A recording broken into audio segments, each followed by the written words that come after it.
Você, meu caro arquiteto ou estudante de arquitetura, você ainda acha que não precisa de seus mestres? Eu vou te mostrar que você precisa sim, daqui a pouco. Olá, bem-vindos ao canal Ad Arquiteto. Meu nome é Fabiano Dias, sou arquiteto urbanista e decidi abrir esse canal para compartilhar um pouco com todos, um pouco das discussões no mundo da arquitetura e do urbanismo. Nesse canal, especificamente, falaremos de arquitetura, falaremos de cidade e falaremos também do cotidiano dos arquitetos urbanistas. O canal Ad Arquiteto ele será formado também por alguns quadros ou programas, tá? Que nós iremos publicar ao longo das semanas. Vou pegar aqui e mostrar aqui uma colinha do que eu falo, do que a gente está pensando. Esse quadro que abre, esse quadro que eu estou inaugurando o canal, é chamado Pensar Arquiteto. Aqui nesse quadro nós falaremos sobre questões e discussões relativas aos temas da arquitetura e das cidades. No canal Leitura de Arquiteto teremos livros de arquitetura, ou livros ligados à arquitetura. Não vou abordar muito os clássicos, vou focar em outros livros, em outras leituras que eu andei fazendo nesses últimos anos, principalmente enquanto professor da área de arquitetura e urbanismo. Teremos ainda Arquiteto na Entrevista. Esse é um programa que eu vou deixar mais lá para frente, que a ideia é trazer arquitetos, colegas arquitetos, para falarem um pouco sobre a sua profissão, sua atuação. E principalmente arquitetos que não estejam hoje atuando diretamente na área de arquitetura e urbanismo, mas em outras áreas correlatas, ou até diferentes. E também teremos um programa especial, que esse para mim é especial, chamado Coisas de Arquiteto. Nesse programa Coisas de Arquiteto, falaremos sobre o cotidiano da arquitetura, do arquiteto, através de lapiseiras, canetas, papéis, cadernos e outras coisas que fazem esse lado tão gostoso de ser arquiteto urbanista. Tá? Hoje nós abriremos a discussão. Esse primeiro programa de abertura é um programa do Pensar Arquiteto, com o tema Mestres da Arquitetura. Eu trouxe esse tema para abertura porque para mim é um tema muito caro, desde a época da minha formação como arquiteto urbanista pela Universidade Federal do Espírito Santo, lá nos idos de 97. E uma coisa que quando eu comecei a dar aula também, comecei a enfatizar muito com meus alunos, a questão de eles escolherem seus mestres. Escolham seus mestres ao longo do curso. Sigam-os. Estude como eles pensam a arquitetura. Estudem como esses mestres pensam as cidades. A escolha de um mestre é a escolha de um símbolo. Entrando nesse contexto da pandemia, em que nós estamos vivendo, nós estamos passando esse momento pela humanidade desde o ano de 2020, um dos símbolos que vai ficar marcado historicamente com essa passagem desse momento é a máscara. A máscara que nós fomos obrigados a utilizar para sobreviver, um momento de sobrevivência que virou um símbolo desse momento. E é de símbolos, de referências que eu venho falar aqui com vocês. Quando eu falo em mestre de arquitetura, quando eu pego esse tema para abrir um canal de arquitetura, é porque ele é muito importante para mim. A questão da escolha dos mestres ao longo do meu curso de arquitetura foi primordial para eu desenvolver minha arquitetura enquanto estudante e logo depois continuar ou dar continuidade ou evoluir na minha arquitetura enquanto profissional, nesses mais de quase 25 anos de profissão que eu tenho. E enquanto professor, uma das primeiras coisas que eu falava com meus alunos era a necessidade deles, lá nos primeiros semestres, escolherem seus mestres. Escolham seus mestres. Definam quem são seus mestres e aprendam com eles, para que eles transmitam, através da sua leitura, da sua interpretação do trabalho, da produção arquitetônica, urbanística desses mestres, e transformem isso em outra coisa. Transformem isso em sua arquitetura. Então, para isso, havia sempre uma necessidade dos alunos começarem a a introduzir na pesquisa, a introduzir na leitura, a buscar esses mestres, né? E isso marcou, principalmente para mim, durante a faculdade, durante o curso de arquitetura, desde começou essa minha preocupação, né, começou lá na metade do curso. Porque eu precisava de referências. Né? Exatamente na metade do curso eu comecei a desenvolver os meus projetos de arquitetura e urbanismo.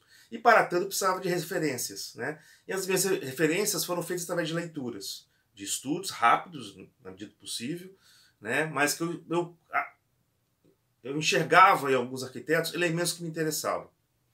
Também teve uma linha de pensamento que me orientou ao longo do curso todo.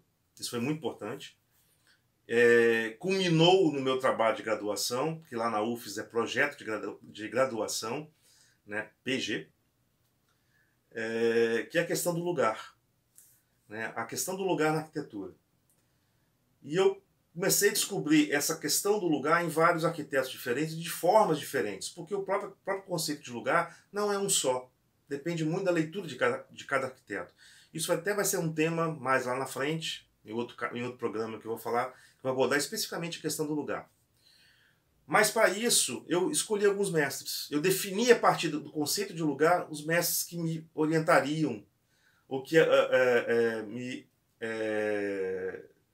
me levariam até o final do curso, depois na vida acadêmica, na vida profissional. Eu até brinco com meus alunos que a escolha dos mestres é para você pegar eles, levar eles consigo, e lá na frente você meio que deixando eles um pouquinho de lado. À medida que você vai amadurecendo, vai desenvolvendo sua arquitetura, você pode deixar eles lá no cantinho, encostadinho ali, do ladinho. Né? Do seu ladinho, quando você precisar pegar, eles estão ali. Né? E para mim, alguns mestres foram importantes.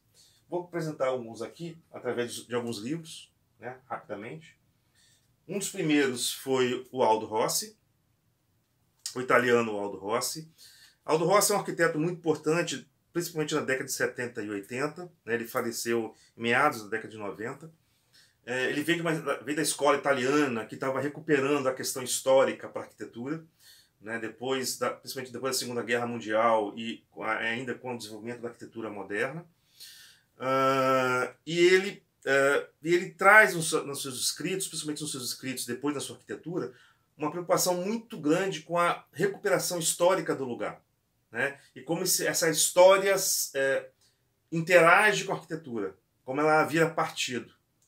Né. Ele fala muito nos seus livros, nos seus principais livros, né, que é a Arquitetura da Cidade. Aqui eu tenho a versão espanhola, da Gustavo Diri, ou GG, né, que a gente chama de GG, carinhosamente chamamos de GG.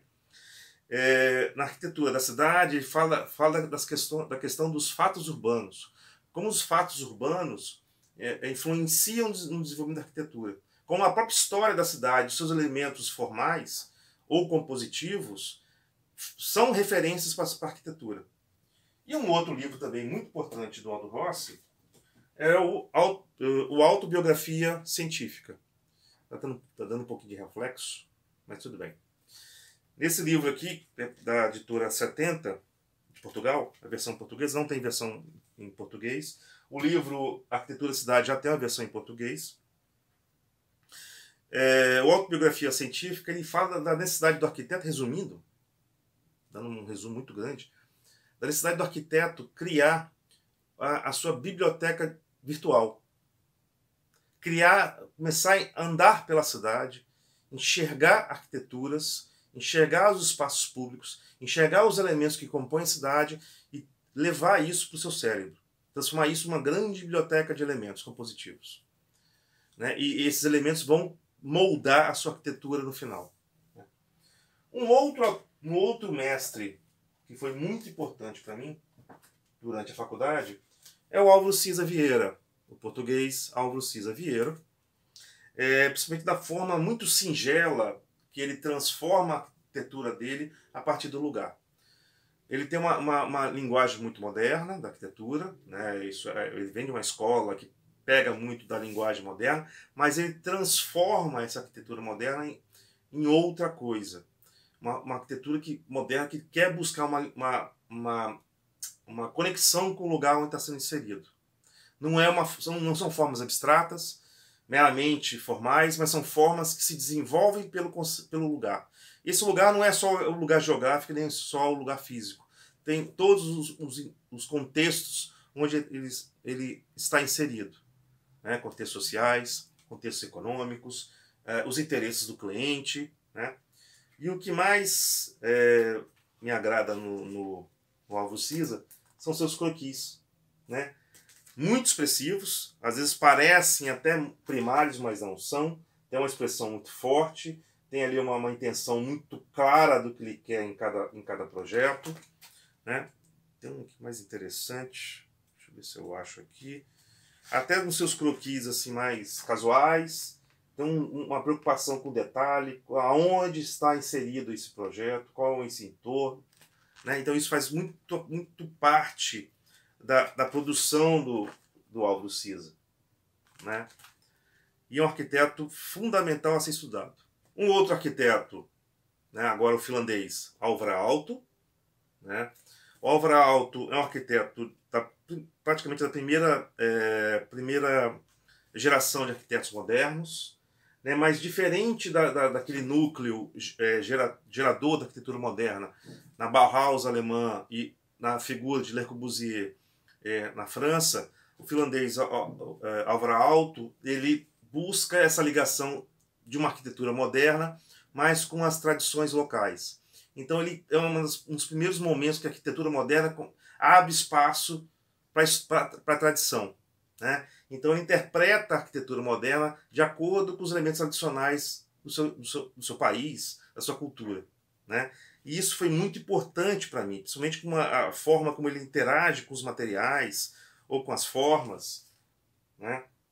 Cores, formas, ainda uma linguagem muito da arquitetura da Bauhaus, mas ao mesmo tempo a questão do design também do Alvar Aalto é muito importante, mobiliários, peças decorativas, mas também uma preocupação da interação entre os materiais, né? Que isso para mim é fundamental na arquitetura atual.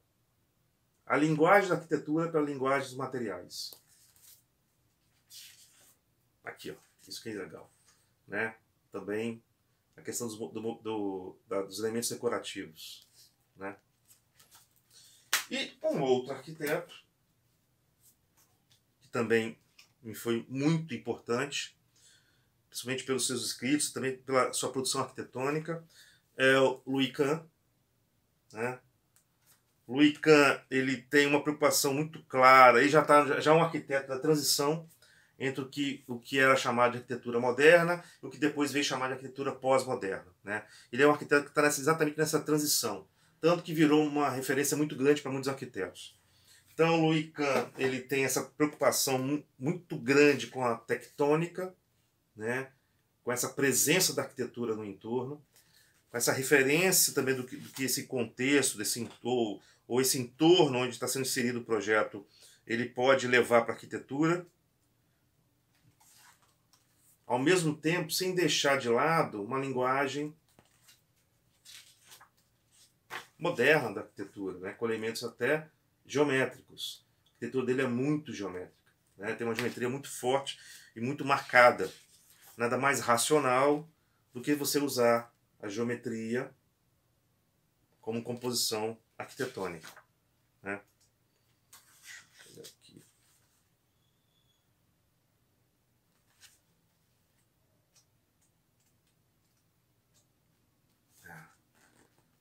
Esses triângulos esses arcos batidos do Louis Kahn foram replicados ad nauseam boa parte da arquitetura pós-moderna.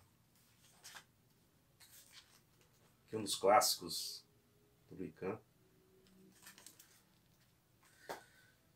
Então esses mestres me foram muito importantes, ainda são.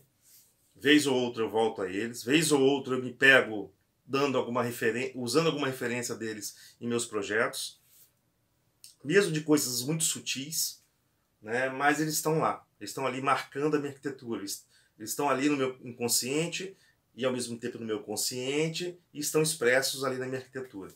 Então a ideia dos mestres é exatamente isso. É você criar suas referências a partir de outras referências. Como bem é dito, né, nada vem do nada. Tudo tem uma origem, tudo tem um porquê. Né? Então, usar os mestres, ter esses mestres seus como referência é importante. Eu acho que essa é a primeira mensagem que eu deixo nesse primeiro programa de abertura.